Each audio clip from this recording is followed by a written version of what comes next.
جب عبد الملک بن مروان عبداللہ بن زبیر کے عاملین کو شام، مصر، فلسطین، بصرہ، کوفہ، خراسان اور فارس سے خارج کر کے قابض ہو چکا تو اس نے حجاز پر حملے کا ارادہ کیا اور یکے بعد دیگرے لشکر روانہ کیے جنہوں نے مدینہ، خیبر اور دوسرے اہم مقامات پر قبضہ کر لیا۔ اسی مقصد کے لیے حجاج بن یوسف کی سرکردگی میں ایک لشکر مکہ پر حملہ کے لیے روانہ کیا گیا۔ اس نے مکہ کا محاصرہ کر لیا اور خانہ کعبہ پر سنگ بازی شروع کر دی، جس کی وجہ سے خانہ کعبہ کی چھت اور دیواریں شکستہ ہو گئیں۔ جب محاصرے نے طول پکڑا تو عبداللہ بن زبیر کے لشکر میں کمزوری اور شکست کے آثار نمایاں ہونے لگے اور لوگ مکہ چھوڑ چھوڑ کر نکلنے لگے۔ بعض لوگ امان ملنے پر حجاج بن یوسف کے پاس جانے لگے۔ جب یہ صورتحال پیدا ہوئی تو حجاج بن یوسف نے حضرت عبداللہ بن زبیر کو ایک خط لکھا اور انہیں ہتھیار ڈالنے اور شامی لشکر کی امان میں آ جانے کا مشورہ دیا۔ عبداللہ بن زبیر نے اس خط کو پڑھ کر اپنی ماں حضرت اسماء بنت ابی بکر صدیق رضی اللہ عنہما کے پاس گئے اور عرض کیا کہ میرے پاس اب کوئی آدمی نہیں رہا، برائے نام صرف 5 آدمی باقی ہیں جو میرا ساتھ دینے پر بظاہر آمادہ ہیں۔ لوگوں نے میرے ساتھ اس طرح دھوکے کا برتاؤ کیا جیسا کہ حسین بن علی کے ساتھ کیا تھا، لیکن ان کے بیٹے جب تک زندہ رہے باپ کے سامنے تلوار لے کر دشمنوں سے لڑتے رہے۔ میرے بیٹے بھی اس فاسق کی امان میں چلے گئے ہیں۔ اب حجاج کہتا ہے کہ تم بھی امان میں آ جاؤ اور جو کچھ مانگو ہم دینے کو تیار ہیں، بس میں آپ کی خدمت میں حاضر ہوا ہوں کہ آپ کیا حکم دیتی ہیں۔ حضرت اسماء رضی اللہ عنہ نے جواب دیا کہ تم اپنے معاملے کو مجھ سے بہتر سمجھتے ہو، اور اگر تم حق پر ہو اور حق کی طرف لوگوں کو بلاتے ہو تو تم اس کام میں برابر مصروف رہو، اور تمہارے ساتھی بھی راہ حق میں شہید ہوئے اور تم بھی اس راہ پر گامزن رہ کر شہادت حاصل کرو گے، اور اگر تم نے دنیا حاصل کرنے کا قصد کیا تھا تو تم بہت ہی نالائق آدمی ہو، تم خود بھی ہلاکت میں پڑے اور تم نے اپنے ہمراہیوں کو بھی ہلاکت میں ڈالا۔ میری رائے یہ ہے کہ تم اپنے آپ کو بنو امیہ کے حوالے نہ کرو، موت اپنے وقت پر ضرور آ جائے گی، تم کو مردوں کی طرح جینا اور مردوں کی طرح ہی مرنا چاہیے۔ تمہارا یہ کہنا کہ میں تو حق پر تھا اور لوگوں نے مجھ کو دھوکہ دے کر کمزور کر دیا ایک ایسی شکایت ہے جو نیک آدمیوں کی زبان پر نہیں آیا کرتی۔ عبداللہ بن زبیر نے کہا، مجھ کو اس بات کا ڈر ہے کہ وہ لوگ قتل کرنے کے بعد میرا مسئلہ کریں گے اور صلیب پر لٹکائیں گے۔ حضرت اسماء رضی اللہ عنہا نے جواب دیا کہ بیٹا جب بکری ذبح کر دی جائے تو پھر اسے کیا پرواہ ہو سکتی ہے کہ اس کی کھال کھینچی جاتی ہے۔ تم جو کچھ کر رہے ہو بصیرت کے ساتھ کیے جاؤ اور اللہ سے امداد طلب کرتے رہو۔ حضرت عبداللہ بن زبیر نے ماں کے سر کا بوسہ لیا اور عرض کی، میری بھی یہی رائے ہے جو رائے آپ نے ظاہر فرمائی۔ مجھ کو دنیا کی خواہش اور حکومت کی تمنا بالکل نہ تھی۔ میں نے یہ کام صرف اس لیے اختیار کیا کہ اللہ تعالیٰ کے احکام کی پابندی نہیں کی جاتی تھی اور ممنوعات سے لوگ بچتے نہ تھے۔ جب تک میرے دم میں دم ہے میں حق کے لیے لڑتا رہوں گا۔ میں نے آپ سے مشورہ لینا ضروری سمجھا اور آپ کی باتوں نے میری بصیرت کو بہت کچھ بڑھا دیا۔ اماں جان، میں آج ضرور مارا جاؤں گا، آپ زیادہ مغموم نہ ہونا۔ تم مجھ کو اللہ تعالیٰ کے سپرد کر دو۔ میں نے کبھی کسی ناجائز کام کا قصد نہ کیا اور نہ کسی سے بدعہدی کی، نہ کسی پر ظلم کیا اور نہ ظالم کا معاون بنا۔ حتی الامکان اللہ تعالیٰ کی مرضی کے خلاف کوئی کام نہیں کیا۔ الہی، میں یہ باتیں فخر کی راہ سے نہیں کہیں بلکہ صرف اس لیے کہ میری ماں کو تسکین خاطر حاصل ہو۔ حضرت اسماء رضی اللہ عنہا بولی، مجھ کو امید ہے کہ اللہ تعالیٰ تم کو اس کا اجر عطا فرمائے گا۔ تم اللہ کا نام لے کر دشمنوں پر حملہ کرو۔ بیٹے کو رخصت کرتے ہوئے حضرت اسماء رضی اللہ عنہا نے گلے سے لگایا تو ہاتھ زرہ پر پڑا۔ پوچھا، تم نے یہ زرہ کس ارادے سے پہن رکھی ہے؟ کہا، صرف اطمینان اور مضبوطی کی غرض سے۔ اسماء رضی اللہ عنہا نے کہا، اس کو اتار دو اور معمولی کپڑے پہنتے ہوئے دشمنوں سے لڑو۔ حضرت ابن زبیر نے وہیں زرہ اتار کر پھینک دی اور قمیض کے دامن اٹھا کر کمر سے باندھا اور دونوں آستینیں اوپر چڑھائیں اور گھر سے باہر نکل آئے اور اپنے ساتھیوں سے کہا، اے آل زبیر، تم تلوار کی جھنکار سے خوف زدہ نہ ہونا، کیونکہ زخم میں دوا لگانے کی تکلیف زیادہ ہوتی ہے بمقابلہ اس تکلیف کے جو زخم کے پیدا ہونے سے ہوتی ہے۔ تم لوگ اپنی اپنی تلواریں توڑ لو، جس طرح اپنے چہروں کو بچاتے ہو اسی طرح ان کو بھی خون ناحق سے بچاؤ۔ اپنی آنکھیں نیچی کر لو کہ تلواروں کی چمک سے چکا چوند نہ ہو جائے۔ ہر شخص اپنے مقابل پر حملہ آور ہو، تم مجھے ڈھونڈتے نہ پھرنا، اگر میری تلاش ہی ہو تو سب سے آگے دشمنوں سے لڑتا ہوا ملوں گا۔ یہ کہہ کر شامیوں پر ایسا سخت حملہ کیا کہ صفوں کو چیرتے اور لوگوں کو مارتے اور گراتے ہوئے شامیوں کی پچھلی صفوں تک پہنچ گئے اور پھر اسی لشکر شام کے سمندر میں تیرتے ہوئے واپس آ گئے۔ حجاج ہر چند لوگوں کو ترغیب دے رہا تھا مگر کوئی عبداللہ بن زبیر کے مقابلے میں آنے کی جرت نہ کرتا تھا۔ آخر حجاج نے خود پیدل فوج لے کر حضرت عبداللہ بن زبیر کے علمدار کو گھیر لیا۔ حضرت عبداللہ بن زبیر نے فوراً حملہ کر کے اپنے علمبردار کو دشمنوں کے نرغے سے نکالا اور حجاج کو پیچھے ہٹایا۔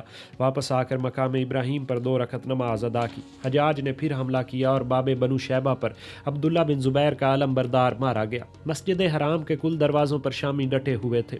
مکہ مکرمہ کی بھی انہوں نے ناکہ بندی کر لی تھی۔ حجاج اور طارق نے اب تک کے جانب مروہ تک گھیر لیا تھا۔ ابن زبیر کبھی ایک طرف اور کبھی دوسری طرف حملہ آور ہوتے، نماز سے فارغ ہو کر پھر لڑنے لگے تھے۔ باب صفا کی طرف آپ نے حملہ کیا اور شامیوں کو ہٹاتے ہوئے دور تک لے گئے۔ کوہ صفا کے اوپر سے ایک شخص نے تیر مارا جو پیشانی پر لگا، خون بہنے لگا۔ آپ اسی حالت میں برابر لڑتے رہے۔ غرض آپ نے اور آپ کے ہمراہیوں نے صبح سے ظہر تک شامیوں کے قتل کرنے میں چابک دستی اور حیرت انگیز شجاعت دکھائی، ایسی شجاعت کے جو چشم فلک نے آج تک نہ دیکھی تھی۔ آخر ایک ایک کر کے تمام ہمراہی کام آئے اور عبداللہ بن زبیر پر دشمنوں نے چاروں طرف سے پتھروں اور تیروں کی بارش کر دی۔ حالانکہ نیزے اور تلواریں اس سے پیشتر اپنی اپنی کاٹ دکھا چکے تھے۔ آخر کار یوم سہ شنبہ ماہ جمادی الثانی سن 73 ہجری کو دنیا کا عظیم الشان بہادر اور متقی انسان شہید ہوا۔ بہادری اور شجاعت، زہد و عبادت اور ہمت و شرافت وغیرہ کے سوا کوئی انسان اس میدان میں ان کی لاش پر کف افسوس ملنے والا نہیں تھا۔ لشکر شام نے اس مردہ شیر ببر کا سر کاٹنے میں بڑی عجلت اور چابک دستی سے کام لیا اور حجاج کے سامنے لے گئے تو اس وقت اس نے سجدہ شکر ادا کیا اور لشکر سے نعرہ تکبیر بلند ہوا۔ لاش اسی مقام یعنی جیہون میں دار پر لٹکا دی گئی اور سر عبد الملک کے پاس بھیج دیا گیا۔ ایک دوسری روایت کے موافق سر عبد الملک کے پاس نہیں بھیجا گیا بلکہ خانہ کعبہ کی دیوار پر پرنالے سے لٹکا دیا گیا۔ حضرت اسماء بنت ابی بکر رضی اللہ عنہا نے لاش کے دفن کرنے کی اجازت چاہی مگر حجاج نے ان کو اجازت نہ دی۔ عبد الملک کو جب یہ حال معلوم ہوا تو اس نے حجاج کی ملامت کی اور لاش دفن کرنے کی اجازت دی۔ چند روز کے بعد حضرت اسماء رضی اللہ عنہا کا بھی انتقال ہو گیا۔ حجاج شہادت ابن زبیر کے بعد خانہ کعبہ میں داخل ہوا۔ پتھروں کی بڑی کثرت تھی جو باہر سے خانہ کعبہ پر پھینکے گئے تھے۔ فرش مبارک پر خون کے جا بجا نشان تھے۔ پتھروں کو اٹھوایا اور خون کو دھلوایا۔ اہل مکہ سے خلافت عبد الملک کی بیعت لی اور اس کے بعد مدینہ منورہ کو واپس ہوا۔ وہاں 2 مہینے تک ٹھہرا رہا۔ وہاں تمام اہل مدینہ کو حضرت عثمان غنی کا قاتل سمجھ کر سختیاں شروع کی۔ صحابہ اکرام کو سخت آزار پہنچائے۔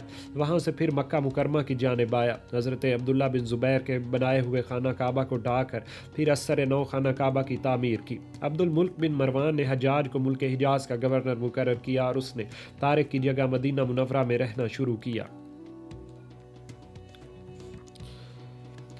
امیر معاویہ کے بعد ان کا بیٹا یزید اس بات کا مستحق نہ تھا کہ مسلمانوں کا خلیفہ بنایا جائے، کیونکہ اس کے سوا بہت سے لوگ مسلمانوں میں موجود تھے جو یزید سے زیادہ حکومت و خلافت کی قابلیت رکھتے تھے۔ انہی میں ایک حضرت عبداللہ بن زبیر بھی تھے۔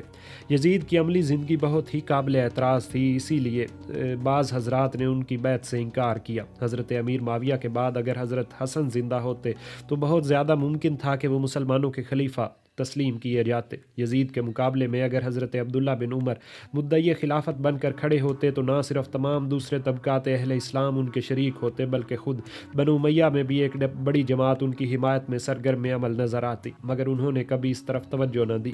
حضرت حسین نے خود خلافت کے حصول کی بہت کوشش کی مگر ان کو کوفہ والوں نے دھوکہ دیا۔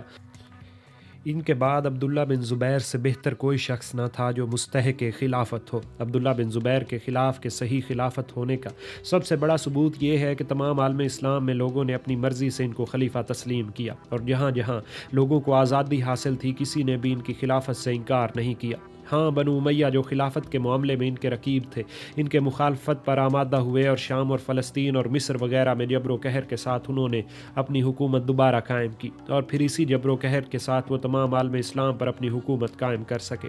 حضرت عبداللہ بن زبیر کے خلافت کے بالمقابل مروان بن حکم اور عبد الملک بن مروان کی حکومت کو باغیوں کی حکومت کہا جا سکتا ہے۔ بس عبد الملک بن مروان کی حکومت کا وہ زمانہ جو عبداللہ بن زبیر کی شہادت کے بعد شروع ہوتا ہے، اس کو باقاعدہ حکومت سمجھنا چاہیے۔ حضرت عبداللہ بن زبیر کو اپنے عہد حکومت میں کوئی ایسا موقع نہیں ملا کہ وہ لڑائیوں اور چڑھائیوں کی فکر سے مطمئن بیٹھے ہوں، اس لیے ان کے عہد حکومت میں اگر جدید فتوحات اور اندرونی اصلاحیں ہم کو نظر نہیں آتی تو کوئی تعجب کا مقام نہیں۔ وہ بہت بڑے سپہ سالار اور جنگی شہ سوار تھے، ساتھ ہی وہ بڑے مدبر اور حکمران بھی تھے۔ یہ ایک اتفاقی بات ہے کہ ان کے حریفوں کی تدبیریں ان کے خلاف کامیاب ثابت ہوئیں اور ان کو جام شہادت نوش کرنا پڑا۔ ان کی زندگی کا عملی نمونہ زہد و عبادت کے اعتبار سے بہت ہی قابل تعریف تھا۔ بنو امیہ کے خلفاء میں یہ بات خصوصیت سے نمایاں ہے کہ وہ اپنی خلافت و حکومت کے قیام و استحکام کے لیے روپے سے خوب کام لینا جانتے تھے۔ وہ روپے کے حاصل کرنے میں خوب مستعد تھے اور اس روپے کو اپنی حصول مقصد کے لیے خرچ بھی خوب سلیقے کے ساتھ کیا کرتے تھے۔ اگر لوگوں میں روپے کی محبت پیدا نہ ہو گئی ہوتی تو وہ ہرگز کامیاب نہ ہو سکتے تھے، اور حضرت علی اور حضرت عبداللہ بن زبیر کو ان کے مقابلے میں ہرگز ناکامی حاصل نہ ہوتی۔ حضرت عبداللہ بن زبیر اگر عبد الملک بن مروان کی طرح بیت المال کو اپنے دوستوں اور مددگاروں کے لیے وقف کر دیتے اور کمزوروں کا لحاظ نہ رکھتے تو ان کے گرد بھی بہت سے شمشیر زن جمع ہو جاتے اور بنو امیہ کو نیچا دیکھنا پڑتا۔ لیکن عبداللہ بن زبیر نے اس خلاف تقوی راہ عمل کو ہمیشہ ناپسند کیا اور یہی ان کے لیے موزوں تھا۔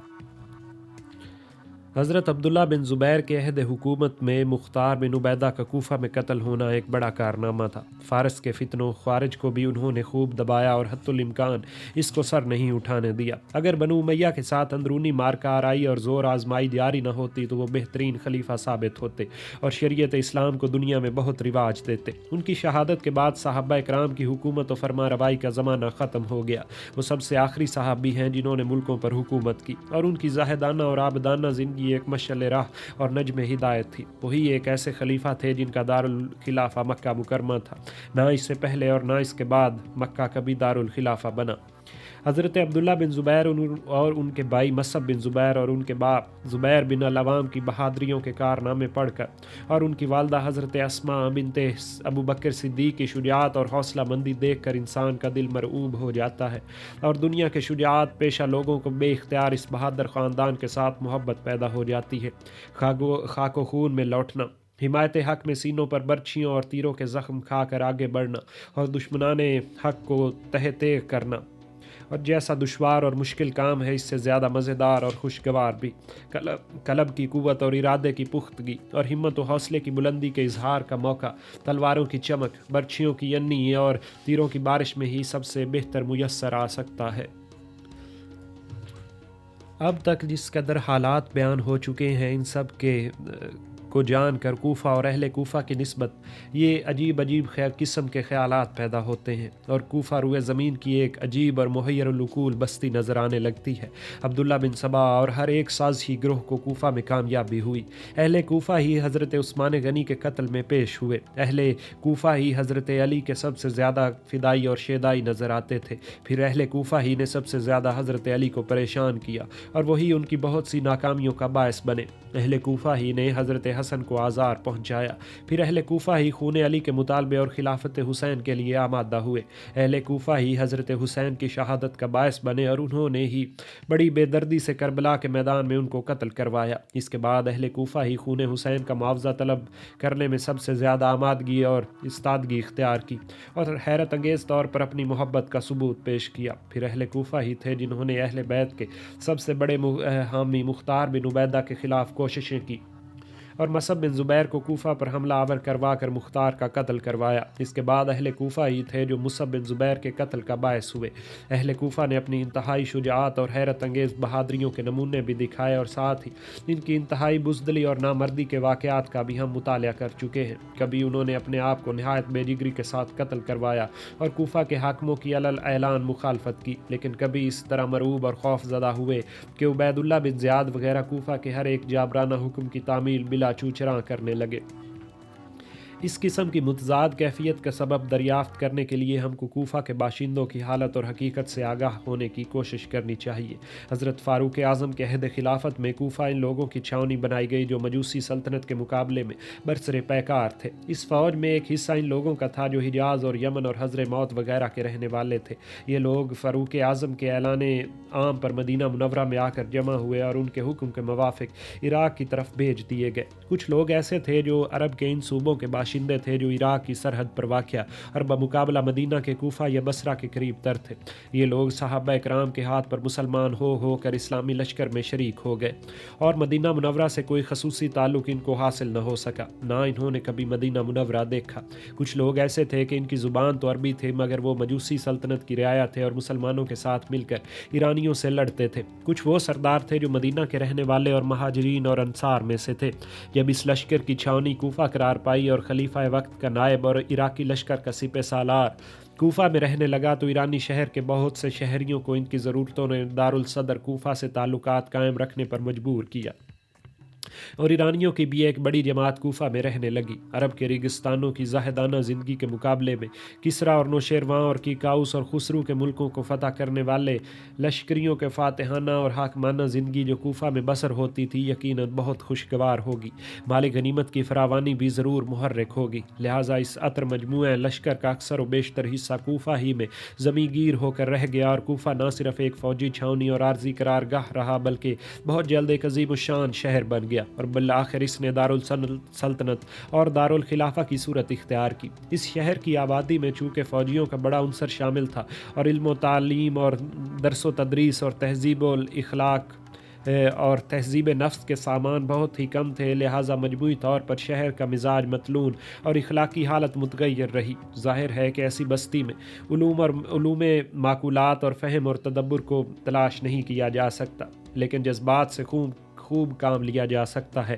چنانچہ اہل کوفہ ہمیشہ جذبات کے محکوم اور مغلوب رہے اور انہوں نے جو کچھ کیا جذبات سے مغلوب اور متاثر ہو کر کیا۔ یہی وجہ ہے کہ جس شخص نے ان کو مشتعل کرنا چاہا مشتعل کر دیا اور جس شخص نے ان کو رضامند کرنا چاہا وہ رضامند ہو گئے۔ جب کبھی ان کو ڈرایا گیا وہ ڈر گئے، جب کبھی ان کا مخالف بنایا گیا وہ فوراً مخالفت پر آمادہ ہو گئے اور جب ان کو بہادر بنایا گیا وہ بہادر ہو گئے۔